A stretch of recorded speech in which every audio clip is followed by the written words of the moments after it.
बच्चों, आज हम लोग चैप्टर 2 क्लास 12 के अपर्दन चक्र अर्थात शुष्क अपर्दन चक्र के बारे में अध्ययन करेंगे।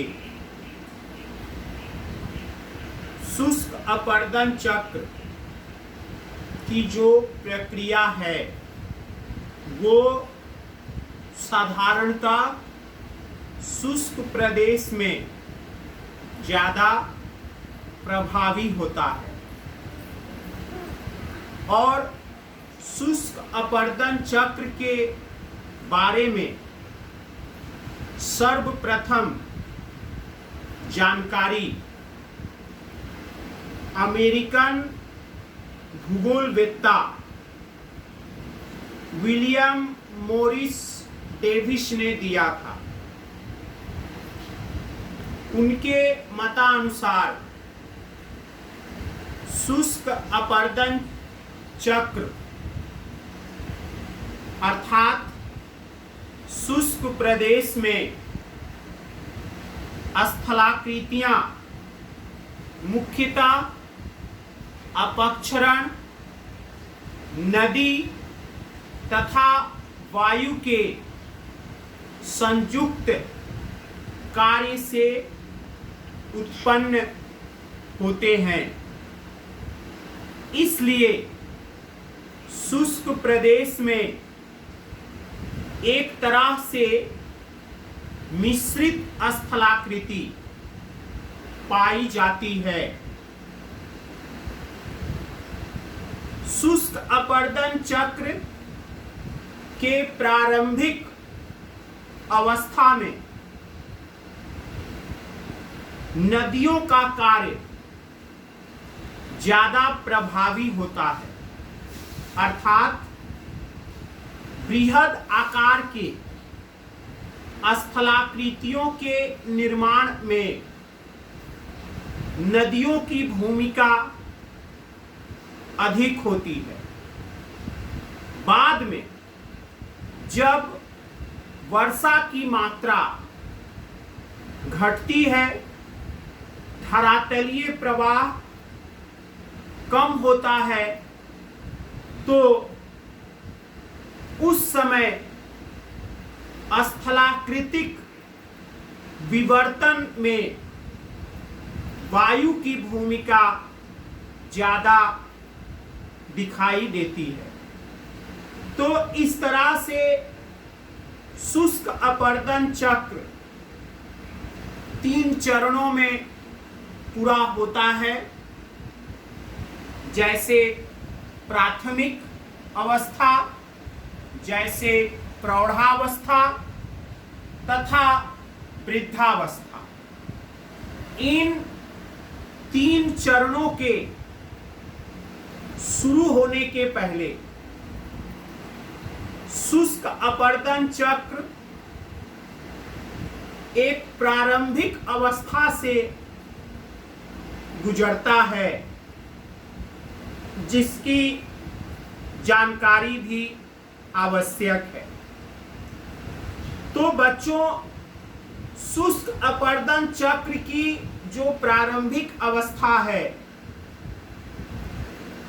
यहाँ जल प्रवाह जनित अपर्दन के साथ शुष्क अपर्दन चक्र के युवा अवस्था की शुरुआत होती है और इस प्रारंभिक अवस्था की कुछ प्रमुख विशेषताएं हैं। कौन सी विशेषता? जैसे 1 नंबर, भूमि के प्रारंभिक उत्थान के साथ यहाँ कई अंतर पर्वतीय नदी अपवाह क्षेत्र निर्मित होता है, जहां प्रत्येक केंद्रमुखी अणु अनुवर्ती नदी उत्पन्न होती है और ये प्रत्येक अपवाह क्षेत्र का जो तली है वह अपरदन की अंतिम सीमा के रूप में कार्य करता है। दूसरी विशेषता, वाष्पीकरण अधिक होने से जल की मात्रा घट जाती है और अधिकांश नदी अपवाह क्षेत्र सूख जाते हैं। तीसरी विशेषता, इस अवस्था में केवल मात्र वर्षा ऋतु में या अस्वाभाविक प्लावन के समय ये नदी अपवाह क्षेत्र जल से भर जाते हैं और वहां एक अल्प अस्थायी झील का निर्माण होता है जिसे हम लोग प्लाया के नाम से जानते हैं। तो बच्चों, ये शुष्क अपरदन चक्र की प्रारंभिक अवस्था थी। इसके बाद युवा अवस्था की शुरुआत होती है। तो युवा अवस्था की शुरुआत आपका यहां उच्च पर्वतीय क्षेत्र के अपरदन के साथ ये अपर्दित पदार्थ जब इस अपवाह क्षेत्र में जमा होते हैं, अर्थात अपरदन और निक्षेपण दोनों कार्य एक साथ होता है, तब यहां युवा अवस्था की शुरुआत होती है। तो बच्चों, इस अवस्था की भी कुछ प्रमुख विशेषताएं हैं। जैसे प्रारंभिक चरण में जो अनुवर्ती नदियां उत्पन्न हुई थी वो अपने प्रवाह मार्ग में, अर्थात उच्च प्रवाह मार्ग में कटाव के द्वारा भी आकार की घाटी निर्मित करती है। दूसरी विशेषता, अपरदन के फलस्वरूप जो पदार्थ पर्वत पदीय भाग से होते हुए ये पदार्थ घाटी में जमा होते हैं, तो घाटी के सामने एक त्रिकोण के आकार का समतल भूमि निर्मित होता है जिसे हम लोग जलोढ़ शंकु या अंग्रेजी में एलुवियल कोन के नाम से जानते हैं। तो अधिकांश नदियां जो है इस तरह के बालुकापूर्ण जलोढ़ शंकु में आकर खो जाती हैं या अदृश्य हो जाती हैं।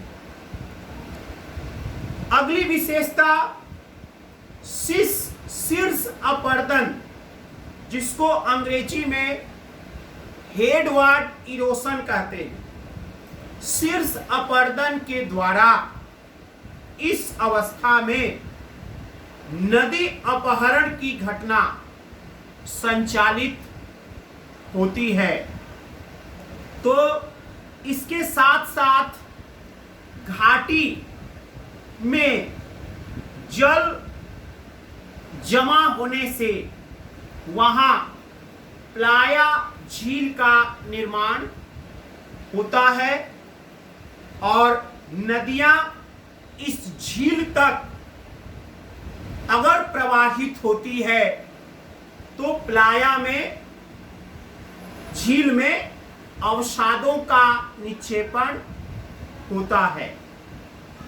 तो इस तरह से यह अस्थायी झील का जल जब वाष्पीकृत हो जाता है तो झील के आस इर्द गिर्द लवण का संचय, नमक का संचय होता है।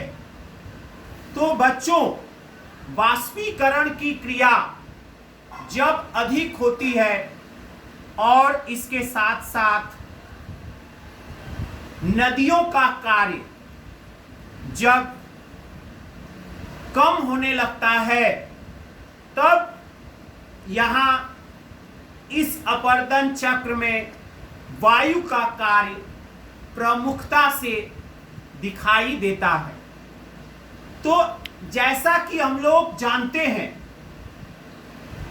यहां शुष्क प्रदेश में वायु प्रबल वेग से प्रवाहित होती है, क्योंकि उसके प्रवाह मार्ग में कोई रुकावट विशेष नहीं देखा जाता। तो प्रबल वेग से प्रवाहित होने के कारण वायु अपर्दन का कार्य अधिक करती है और उस प्लाया झील जहां जल वाष्पीकृत हो जाता है, तो वहां जमा हुआ अवसाद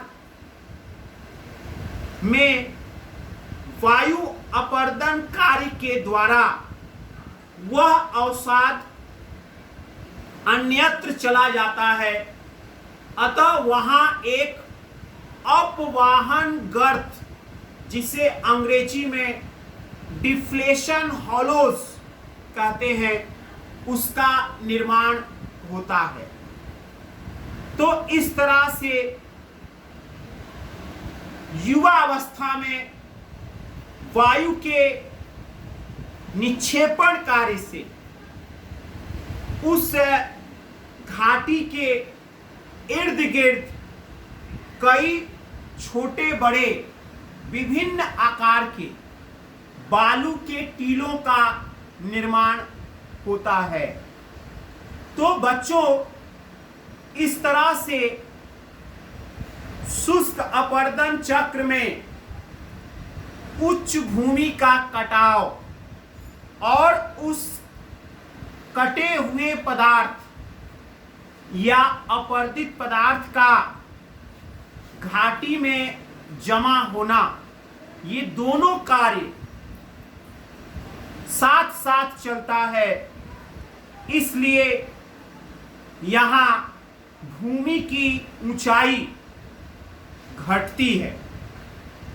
तो बच्चों, ये सारी विशेषताएं युवा अवस्था की है। अगली जो अवस्था है उसको हम लोग प्रौढ़ावस्था कहते हैं।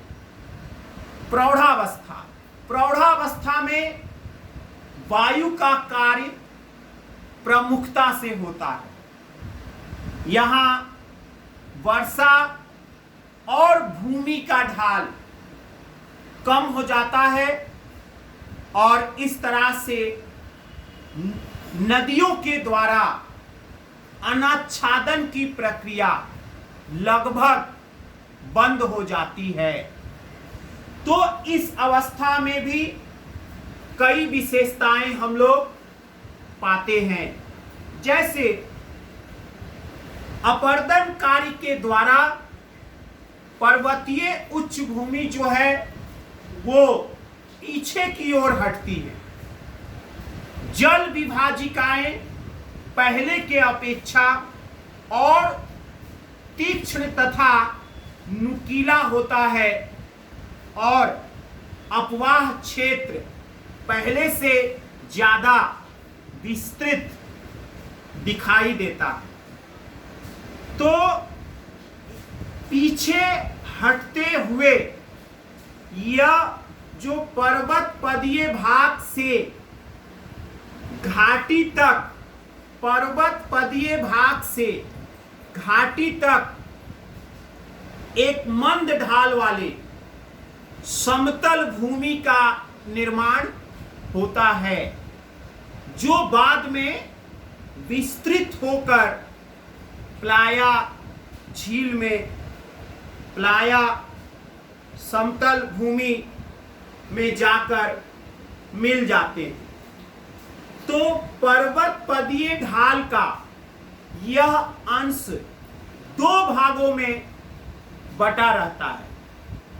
ढाल के निम्न भाग में नदी द्वारा बहाकर लाए गए कंकड़, पत्थर, बालू इत्यादि के कणों के निक्षेपण से एक जलोढ़, एक समतल भूमि का निर्माण होता है, जिसे हम लोग बजादा के नाम से जानते हैं। और ढाल के ऊपरी भाग में आधार शैल पाई जाती है, जिसके ऊपर भी अवसादों के पतले संस्तर पाए जाते हैं। और इस भाग को हम लोग पेडिमेंट के नाम से जानते हैं। और इस अवस्था में ये उच्च पर्वतीय भूमि, जैसा कि आपको बताया गया, इनका अपर्दन होता है, कटाव होता है, अतः ये कट छंट कर अल्प ऊंचाई वाले आपका उच्च भूमि में विच्छेदित अवस्था में पाए जाते हैं।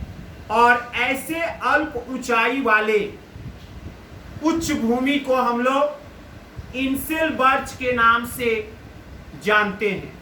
तो जैसा कि आपको एक चित्र आपके पाठ्य पुस्तक में भी होगा, इस चित्र में आप लोग देख रहे हैं कि यहाँ इनसेल बर्च है और इसके सामने का जो हिस्सा है वो पेडिमेंट है, और इसी पर्वत पदीय ढाल का जो निम्न भाग है वहाँ बजादा का निर्माण हुआ है और उच्च भाग में पेडिमेंट का निर्माण हुआ है। और ये संयुक्त रूप से यहाँ से लेकर यहाँ तक जो समतल भूमि बना हुआ है उसको हम लोग पेडी प्लेन के नाम से जानते हैं। और ये उच्च भूमि जो है वो आपका, ये इसकी ऊंचाई पहले काफ़ी अधिक थी, परंतु बाद में कटाव के फलस्वरूप ये इनकी ऊंचाई घट जाती है और वो ये एक दूसरे से विच्छेदित अवस्था में पाए जाते हैं, और उसे हम लोग इनसेल बर्च के नाम से जानते हैं। तो बच्चों, प्रौढ़ावस्था में ये सारी विशेषताएं शुष्क अपर्दन चक्र में पाई जाती है। अंतिम चरण हम लोग पहुंचते हैं, जिसको वृद्धावस्था कहा जाता है। वृद्धावस्था में केवल वायु का कार्य दिखाई देता है और वृद्धावस्था की भी कई प्रमुख विशेषताएं हैं। जैसे इस अवस्था में वायु निर्मित गड्ढों और इसके साथ साथ बालू के टीलों की संख्या अधिक दिखाई देती है, और वायु प्रवाह के द्वारा प्लाया में एकत्रित समस्त पदार्थ दूसरे या अन्यत्र किसी जगह पर स्थानांतरित होते हैं, और जब वो जमा होते हैं तो लोयस के मैदान का निर्माण होता है। तो बच्चों, वृद्धावस्था में शुष्क अपर्दन चक्र में भूमिगत जल स्तर जो है वो अपरदन की अंतिम सीमा के रूप में कार्य करता है, अर्थात इस सीमा के नीचे वायु कटाव का कार्य नहीं करती है। तो इस तरह से शुष्क अपरदन चक्र के अंतिम अवस्था में संपूर्ण क्षेत्र जो है वह एक चट्टानी समप्राय मैदान के रूप में बदलता है, परिणत होता है, और अर्थात एक चट्टानी समप्राय मैदान निर्मित होता है और उसे हम लोग पेडी प्लेन के नाम से जानते हैं, जैसा कि आपने इस चित्र में देखा। तो ये बच्चों आपका शुष्क अपरदन चक्र के विभिन्न चरण थे, विभिन्न अवस्थाएं थी, परंतु डेविस महोदय ने जो शुष्क अपरदन चक्र के बारे में व्याख्या किया था वो केवल संयुक्त राज्य अमेरिका के पश्चिमी प्रांत में स्थित अंतर पर्वतीय मरुस्थलों के लिए ही ज्यादा उपयोगी है, परंतु पृथ्वी पर पाए जाने वाले अन्य मरुस्थलों के लिए ये उतना उपयोगी नहीं माना गया है। इसलिए डेविस महोदय द्वारा प्रतिपादित शुष्क अपरदन चक्र जो है वो सभी के लिए उसको कई विद्वानों ने उसे ग्रहण नहीं किया। तो ये रहा बच्चों आपका शुष्क अपरदन चक्र के बारे में और उसकी विशेषताओं के बारे में जानकारी। अगले क्लास में हम लोग रिज्यूविनेशन या नवोत्थान के बारे में अध्ययन करेंगे। धन्यवाद।